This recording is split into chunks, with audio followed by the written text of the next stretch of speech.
ನಮಸ್ತೆ ಎವ್ರಿಬಡಿ. ಇವತ್ತು 75 ಹಾರ್ಡ್ನ 7th day. So ಇವತ್ತು ನಾನು ಏನೇನು ಮಾಡ್ತೀನಿ ಅಂತ ಬನ್ನಿ ತೋರಿಸ್ತೀನಿ. ಸೊ ಬೆಳಿಗ್ಗೆನೇ ಜಿಮ್ಗೆ ಹೋಗೋದ್ರಿಂದ ಬೆಳಿಗ್ಗೆ 2 ಮೊಟ್ಟೆ ಆಮ್ಲೆಟ್ ತಿಂದು ಹೋದೆ. ಇವತ್ತಿನ ವರ್ಕೌಟ್ ಎಲ್ಲ ಕಂಪ್ಲೀಟ್ ಮಾಡ್ಕೊಬಂದೆ. ಅದಾದಮೇಲೆ ಮನೆಗೆ ಬಂದೆ. ಸೊ ನಾನು ಡೈರೆಕ್ಟಾಗಿ ಲಂಚ್ ಮಾಡಿದೆ ಬಿಕಾಸ್ ಎಲ್ಲೋ ಹೊರಗೆ ಹೋಗಬೇಕಿತ್ತು, ಹಾಗೆ ಒಂದು ಶೂಟ್ ಮಾಡ್ಕೋಬೇಕಾಗಿತ್ತು. ಸೊ ರೈಸ್, ರಸಮ್ ಹಾಗೂ ಆಮ್ಲೆಟ್ ತಿಂದೆ.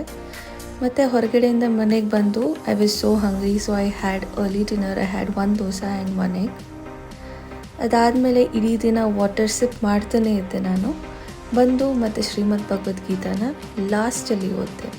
The renounced order of life can be accepted upon being purified by the discharge of prescribed form of duties which are laid down just to purify the heart of materialistic man. Without purification, one cannot attain success by abruptly adopting the fourth order of life.